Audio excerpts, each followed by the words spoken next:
Hello everyone, modern history की श्रृंखला में आप सभी लोगों का स्वागत है। देखिए, इससे पहले हम लोग जो है वो मॉडर्न हिस्ट्री में बहुत सारे वीडियोस कर चुके हैं। अगर आप लोगों ने इससे पहले वाले वीडियोस को नहीं देखा है तो आप लोग डिस्क्रिप्शन में लिंक दिए, वहां से आप लोग सीधा प्लेलिस्ट पे जा सकते हैं और इससे पहले जितने भी वीडियो मेरे द्वारा कराए गए हैं उन सभी लोगों को आप लोग जा करके पढ़ सकते हैं। ठीक है, तो आज हम लोग बात करने वाले हैं जो कि हमने पिछले वीडियो में पढ़ा था उसके आगे की बात करने वाले हैं। पिछले वीडियो में हम लोगों ने पढ़ा था कि भारत शासन अधिनियम 1892 क्या कहता था और उसके बाद में हमने बताया कि किस तरीके से मार्ले मिंटो सुधार 1909 ईस्वी का आया हुआ था, जिसने भारत में सांप्रदायिकता की घोषणा की थी तथा भारत में परिषदों का विस्तार इस प्रकार से किया था कि उसमें गैर सरकारी सदस्य तो ज्यादा थे किंतु निर्वाचित सदस्यों का प्रतिनिधित्व नहीं था। साथ ही साथ मैंने आप लोगों को उसमें दिल्ली दरबार के बारे में भी पढ़ाया था कि 11 दिसंबर 1911 ईस्वी में जो दिल्ली दरबार में दो घोषणाएं हुई थी। पहली घोषणा हुई थी कि बंगाल विभाजन को रद्द किया जाएगा और साथ ही साथ में दूसरी घोषणा हुई थी कि जो राजधानी है वो कलकत्ता के स्थान पर दिल्ली को की जाएगी। इसी के संबंध में उस समय जो गवर्नर जनरल एवं वायसराय थे वो लॉर्ड हार्डिंग सेकेंड थे। तो देखिए, जब वहां पर वो घोषणा होती है तो उसके बाद में 1 अप्रैल 1912 ईस्वी में जो राजधानी है वो दिल्ली को बना दिया जाता है। साथ ही साथ में जब ये राजधानी दिल्ली बना दी जाती है तो उसके बाद में यहाँ पर 23 दिसंबर 1942 ईस्वी को एक जुलूस निकाला जाता है, जिसमें कि यहाँ के जो ये गवर्नर जनरल थे लॉर्ड हार्डिंग सेकेंड, ये भी उसमें शामिल होते हैं। लॉर्ड हार्डिंग सेकेंड अपने अंगरक्षकों के साथ में बिल्कुल हाथी के ऊपर बैठे हुए और इस जुलूस में हिस्सा लेते हैं। तो देखिए, वो इस दिल्ली जो भारत की राजधानी हुई थी उसका एक तरीके से उत्सव मना रहे थे और भारत के कुछ जो क्रांतिकारी नेता थे वो भी इनके इस उत्सव मनाने की प्रतीक्षा कर रहे थे। उन लोग सोच रहे थे कि आइए हम भी आपका स्वागत करने के लिए तैयार हैं, लेकिन हमारा स्वागत कुछ अलग तरीके से होगा। हम आपके ऊपर फूल नहीं बल्कि बम बरसाएंगे। तो इन्हीं क्रांतिकारियों में कुछ क्रांतिकारी जिनके नाम प्रमुख हैं, जैसे कि रास बिहारी बोस, जोरावर सिंह बारहट और साथ ही साथ में सचिंद्रनाथ सान्याल, इन्होंने एक योजना बनाई। इन्होंने कुछ अपने क्रांतिकारी भाइयों के साथ में मिलकर के ये योजना बनाई कि जब लॉर्ड हार्डिंग सेकेंड अपने हाथी पर बैठ करके जब वहां से गुजर रहे होंगे तो उनके ऊपर बम फेंक दिया जाएगा या उनके ऊपर बम डाल दिया जाएगा।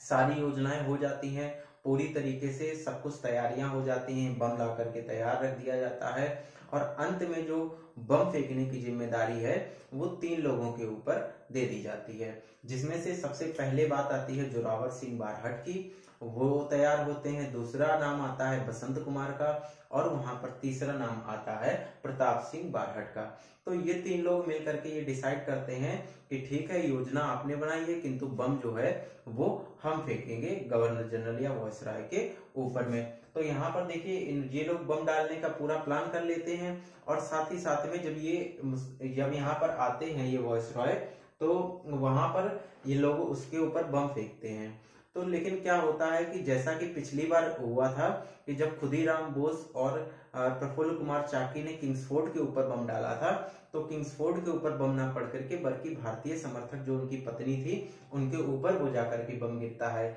इसी तरीके से एक बार फिर से जोरावर सिंह बारहट और जो इसके साथ में बसंत कुमार थे, इन्होंने बम तो डाला लेकिन वो बम जो है वो गवर्नर जनरल के ऊपर ना गिर करके उनके एक सेनापति यानी अंगरक्षक जो होता है महावीर, जिसे वो अत्यंत पसंद करते हैं, उसके ऊपर गिरता है और उसकी मृत्यु हो जाती है। इस हादसे में governor general lord Hardinge second जो है वो भी घायल हो जाते हैं और जब ये कांड होता है उसके बाद में जितने भी जो हमारे क्रांतिकारी होते हैं उन सभी के ऊपर में एक दिल्ली षड्यंत्र केस जो है वो चलाया जाता था। चूंकि ये घटना दिल्ली में संपन्न हुई थी इसलिए इस षड्यंत्र केस का नाम भी दिल्ली षड्यंत्र केस दिया जाता है। ठीक है, तथा जितने भी क्रांतिकारी नेता थे उन सभी के ऊपर दिल्ली षड्यंत्र केस जो है वो चलाया जाता है। इस षड्यंत्र केस में कुल मिलाकर के 13 लोगों की गिरफ्तारी की जाती है, सभी को लाया जाता है, किंतु कई सारे पुलिस के टॉर्चर के बावजूद कोई भी नेता जो है वो किसी दूसरे का नाम बताने के लिए तैयार नहीं होता है। लेकिन इनमें से एक जो नेता थे जिनका नाम था दीनानाथ, वो काफी समय तक पुलिस का टॉर्चर सहते हैं लेकिन आगे चल करके वो और पुलिस का टॉर्चर नहीं सह पाते हैं तथा साथ ही साथ वो कुछ प्रमुख नामों को बताते हैं और उपनामों को भी पुलिस के सामने रखते हैं। तो देखिए यहाँ से जो सबसे ज्यादा क्वेश्चन बनता है वो ये बनता है कि जब ये दिल्ली षड्यंत्र केस चलाया गया तो जो इन्होंने नाम बताए थे दीनानाथ ने, उसके आधार पर कितने ऐसे लोग थे जिनको फांसी दी गई थी। वहां पर 4 ऑप्शन आते हैं तो वो पूछते हैं इनमें से किसको फांसी नहीं दी गई थी। तो आप लोग जो ये नाम 4 लिखे हैं ये बहुत ही ज्यादा इंपॉर्टेंट है, आप इन लोगों को इन नामों को बहुत अच्छे से याद रखिएगा। ठीक है, तो याद रखिएगा कि जो 4 लोग थे उन्हें फांसी दे दी गई थी तथा साथ ही साथ बचे हुए जितने भी नेता थे उन सभी को आजीवन कारावास दे दिया गया थे। वो कौन से 4 लोग थे जिन्हें फांसी दी गई थी? तो याद रखिएगा सबसे पहले उसमें जो थे वो थे अवध कुमार। ठीक है, अवध कुमार थे जिनको फांसी दे दी गई थी। फिर बाल मुकुंद जो थे उन्हें भी फांसी दे दी गई थी। और उसके बाद में जो ये बसंत कुमार जिन्होंने बम डालने के लिए तैयार हुए थे, 3 लोग तैयार हुए थे, जोरावर सिंह बारहट और साथ ही साथ में बसंत कुमार, और अगले जो थे वो थे प्रताप सिंह बारहट, जो ये 3 लोग तैयार हुए थे। तो सबसे पहले जो थे अवध बिहारी, फिर बाल मुकुंद और उसके बाद में बसंत कुमार को भी फांसी दे दी गई थी। इनके साथ में जो चौथा शख्स था वो थे अमीर चंद्र, उनको भी फांसी दे दी गई थी। कुल मिलाकर के ये 4 लोग थे जिनको इस दिल्ली षड्यंत्र केस में फांसी की सजा सुनाई गई थी, जिसमें से सबसे पहले अवध बिहारी, देखिए साथ में याद कर लीजिए, अवध बिहारी, बाल मुकुंद, बसंत कुमार और अमीर चंद, इन 4 लोगों को इसमें फांसी दी गई थी। सदा साथ में जो बाकी बचे हुए 13 में जो 9 लोग बचे हुए थे या 8 लोग बचे हुए थे, उन सभी को उठा करके इन्होंने आजीवन कारावास दे दिया था। इनमें से कुछ नाम जो है वो बहुत ज्यादा पूछे जाते हैं, जैसे हनुमंत जो नाम है उनका नाम बहुत ज्यादा इसमें पूछा जाता है कि कौन कौन थे जिनको आजीवन कारावास दिया जाता है। तो इससे रिलेटेड पिछली परीक्षाओं में जो प्रश्न आए हुए हैं उसमें हनुमंत का नाम जो है वो बहुत ही ज्यादा पूछा जाता है। एक तो हनुमंत है और एक सुल्तान है और एक बलराज है। तो जिस तरीके से उधर 4 ऑप्शन बना करके देता है, अक्सर जो है यूपी पीसीएस या बीपीएससी की परीक्षाएं जो हुई हैं उनके जब आप लोग सेट पुराने सॉल्व करेंगे तो उसमें आप लोग देखेंगे कि ये 3 नाम जो हैं ये बार बार कभी कभी इसमें दे देता है, जिसमें हनुमंत आते हैं, सुल्तान होते हैं और बलराज जो हैं, इन तीनों के नाम दिए जाते हैं। तो इन तीनों के साथ में कई सारे अन्य ऐसे नेता थे जिनको आजीवन कारावास की सजा सुना दी गई थी। साथ ही साथ में जो प्रमुख नेता थे इनके जिन्होंने इसकी योजना बनाई थी, जैसे कि रास बिहारी बोस और जोरावर सिंह बारहट, ये जो होते हैं ये इस कांड के बाद में बच निकलते हैं एवं आजीवन ये स्वतंत्र रूप से कार्य करते हैं, कभी भी ये अंग्रेजों की पकड़ में नहीं आते हैं। ठीक है, तो यहाँ पर हम लोगों ने देखा कि किस तरीके से दिल्ली षड्यंत्र केस होता है, लॉर्ड हार्डिंग के ऊपर बम डाला जाता है जिसमें उसके जो साथ में अंगरक्षक होता है महावीर, उसकी मृत्यु हो जाती है। तो इस तरीके से क्रांतिकारी आंदोलन जो थे वो लगातार समय समय पर चल रहे थे। इसी बीच में एक ऐसा प्रकरण होता है जिसके बारे में आज हम लोग बात करेंगे, जिसका नाम है कामागाटा मारू प्रकरण। तो क्या था ये कामागाटा मारू प्रकरण? कभी कभी अचानक से आप लोग देखिएगा कि आप लोगों को एग्जाम्स में इस तरीके के प्रश्न जो है वो पूछ लिए जाते हैं, कुछ प्रकरण जो है वो पूछ लिए जाते हैं। उन्हीं में से एक बहुत ही ज्यादा इंपॉर्टेंट प्रकरण जो है जिसका नाम है कामागाटा मारू प्रकरण। तो क्या था ये कामागाटा मारू प्रकरण? चलिए आइए उसके बारे में भी जानते हैं। भारत के जितने भी मजदूर थे जो कि सिंगापुर की तरफ यानी दक्षिण पूर्वी एरिया की तरफ एशिया में रहते थे, वो वहां पर मजदूरी किया करते थे, जो कि भारत के ही क्षेत्रों जो कि पंजाब से ले जाकर के वहां पर उनको रखा गया था। वो गए तो थे बहुत ही सपनों के साथ में कि आज हम जा रहे हैं, हम जाकर के वहां से कुछ इतना धन कमाएंगे कि ला करके यहाँ पर हम लोग अपने बच्चों को एवं हमारे साथ जो भी इंसान जुड़ा हुआ है उसे एक अच्छा जीवन दे सकेंगे। तो बहुत ही आशाओं के साथ में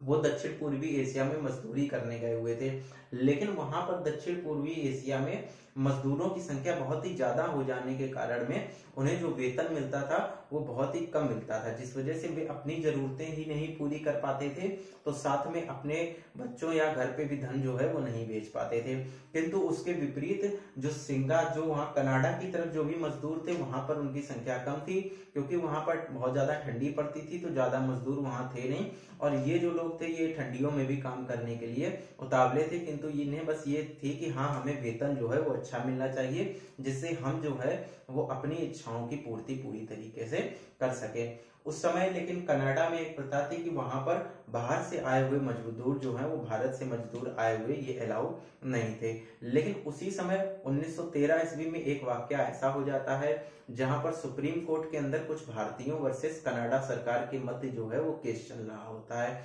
जिसमें सुप्रीम कोर्ट जो है वो नवंबर 2013 को ये फैसला सुनाता है कि हाँ, जितने भारतीय जो लोग कोर्ट केस कर रहे हैं उन्हें भारतीय लोगों को भी यहाँ पर कनाडा में काम करने का मौका दिया जाए, जिसके तहत कनाडा में 35 मजदूर जो भारतीय थे उन्हें वहां पर एंट्री मिल गई थी। ठीक है, तो जब उन्हें यहाँ पर एंट्री मिली, जैसे ही ये खबर जो थी वो धीरे धीरे फैलने लगी और यहाँ पर दक्षिण पूर्वी एशिया के जितने भी मजदूर थे इन लोगों को ये पता चलना शुरू हुआ कि कनाडा में भारतीयों का भी प्रवेश जो है वो अब वर्जित नहीं रहा, अब वहां पर भारत भी जा करके वहां पे मजदूरी कर सकते हैं। तो उन्हीं में से एक जो प्रमुख निवासी थे सिंगापुर में रहने वाले गुरुदत्त सिंह, जो कि पंजाब से ही थे, तो इन्होंने क्या किया, एक किराए पर एक जहाज खरीदा। उस जहाज का नाम इन्होंने कामागाटा मारू रखा गया था। ठीक है, उस जहाज का नाम ही था कामागाटा मारू। तो उसी जहाज के नाम पर ही इस प्रकरण का भी नाम कामागाटा मारू प्रकरण पड़ गया था। तो जो गुरुदत्त सिंह थे इन्होंने एक जहाज लेते हैं ये, जिसका नाम था कामागाटा मारू, जिसमें ये कामागाटा मारू में 376 मजदूरों के साथ में, भारतीय मजदूर जिसमें शामिल थे, उसके साथ में ये निकल पड़ते हैं सिंगापुर की यात्रा पे। तो आप लोग देखते होंगे सिंगापुर से जब ये लोग इधर नीचे की तरफ से जाएंगे तो जाते जाते इन्हें जो यहाँ के जापान के जो द्वीप थे यानी होकैडो, होन्शु, शिकोकू और क्यूशु, ये सारे द्वीप मिले। तो साथ में जापान का एक बंदरगाह जो था जिसका नाम था याकोहामा बंदरगाह, ये वहां पर जाकर के जहाज को रोकते हैं, जहां पर ये लोगों से कहते हैं कि हाँ, अब आप लोग आराम कर लीजिए। कई दिनों की यात्रा के पश्चात ये लोग वहां पर पहुंचे थे। लेकिन उसी समय क्या होता है, गदर आंदोलन जो चल रहा था भारत में, गदर आंदोलन के कुछ नेता जो हैं वो इनके जहाज पर आते हैं, याकोहामा बंदरगाह में इस जहाज कामागाटा मारू के ऊपर आते हैं, तथा उसके साथ ही ये यहाँ पर पेम्पलेट वगैरह बांटते हैं और अंग्रेजों के खिलाफ भाषण देते हैं, अंग्रेजों के खिलाफ बहुत सारे नारे लगाते हैं, जिसकी सूचना जो है वो अंग्रेजी सरकार को भी मिल जाती है। अंग्रेजी सरकार को जब यह पता चलता है कि ये 376 भारतीय मजदूर जो हैं वो मजदूरी करने के लिए कनाडा जा रहे हैं, तो उन्हें इस बात का भान होता है। वो कहते हैं ऐसा ना हो कि गदर आंदोलन के नेताओं से प्रेरित होकर के ये कनाडा में भी जाकर के कुछ उथल पुथल मचाएं। तो अंग्रेजी सरकार को जब ये सूचना मिलती है तो वो पहले ही कनाडा की सरकार को यह आगाह कर देती है और उन्हें उनसे भारतीयों को प्रवेश लेने के लिए मना करती है। जिसके बाद में जब हमारा ये याकोहामा से जो हमारा जहाज कामागाटा मारू था ये चल करके सिंगापुर में जाता है और सिंगापुर में जाने के बाद में ये वहां के वैंकूवर बंदरगाह पर पहुंचता है। तो ये जहाज जो है वो अपने यात्रियों को सिंगापुर में वहां पर कनाडा में उतारने की अनुमति मांगता है, किंतु कनाडा की सरकार जो थी वो इन्हें किसी भी तरीके की कोई अनुमति नहीं दी जाती है। इसके पश्चात में कनाडा की जो सरकार है उससे बातचीत करने के लिए एक सोर्सिंग समिति जो है इसको गठित किया जाता है। इस सोर्सिंग समिति में मुख्यतः प्रमुख 3 सदस्य थे, जिसमें से एक सदस्य का नाम था बलवंत सिंह और एक सदस्य का नाम सुसैन था और साथ ही साथ में एक सदस्य का नाम सोहनलाल पाठक था। इन तीनों की अध्यक्षता में एक सोर्स समिति का गठन होता है जो कि कनाडा की सरकार से जाकर के बातचीत करती है। जब यह कनाडा की सरकार से बातचीत करती है और भारतीयों को प्रवेश देने के लिए कहती है तो कनाडा की सरकार इन्हें स्पष्ट मना कर देती है और कहती है कि हम किसी भी भारतीय मजदूर को अपने देश में किसी भी तरीके से अलाउ नहीं करेंगे। अब इन्हें मजदूरन जितने भी बेचारे भारतीय मजदूर थे वह एक तरीके से जितना भी उन्होंने पूंजी जोड़ी थी वो उन्होंने इस जहाज की किराए में दे दी थी और वो बहुत ही उम्मीदों के साथ में वहां कनाडा पहुंचे हुए थे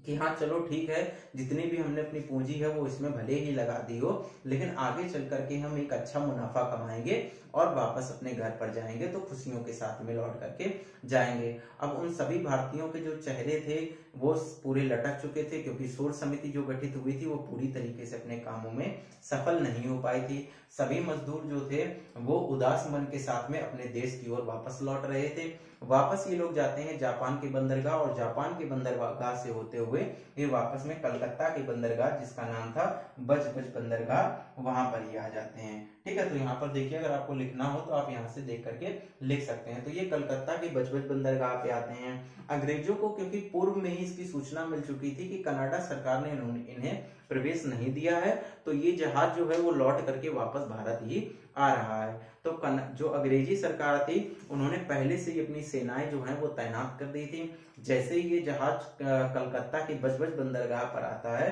अंग्रेजों के द्वारा इनके विरुद्ध जो है वो कार्यवाहियां की जाती हैं एवं इनके साथ मिसबिहेव किया जाता है, जिससे आक्रोशित होकर के कुछ भारतीय मजदूर जो है वो अंग्रेज की सेनाओं के ऊपर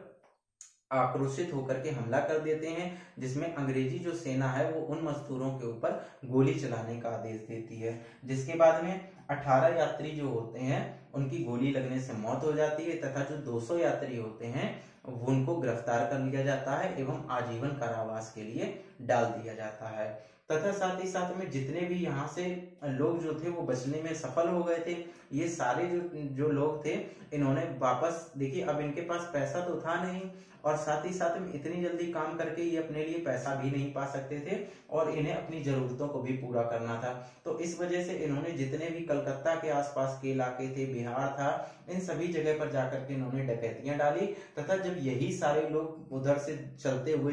पंजाब में पहुंच गए तो फिर यहाँ पर पंजाब में जाकर के इन्होंने भारी उपद्रव मचाया तथा संपूर्ण पंजाब में जो थी वो असंतोष की स्थिति उत्पन्न हो गई थी। तो आप सभी लोग देख सकते हैं कितना मतलब कामागाटा मारू प्रकरण एक तरीके से उन लोगों के लिए कितना ही मतलब निंदनीय होगा कि जिन लोगों ने तो सोचिए अपनी पूरी मजदूरी का जितना भी पैसा अब तक कमाया था खाली वो वही लेकर के वापस आ जाते तो फिर भी उन्हें मिल जाता, मतलब कुछ ना कुछ तो उनकी कमाई हो जाती। बेचारों ने जितना भी अपना पैसा था कामागाटा मारू जहाज की किराया देने में खर्च कर दिया था और सोचिए वहां पर एंट्री ना मिलने के बाद जब ये अपने देश में वापस आते हैं तो फिर इनके साथ ऐसा किया जाता है, उन्हें 200 लोगों को आजीवन कारावास में डाल दिया जाता है तथा 18 लोगों को गोली मार दी जाती है। तो इस तरीके से ये कामागाटा मारू प्रकरण जो था वो आप लोगों में बहुत ही ज्यादा इंपॉर्टेंट था।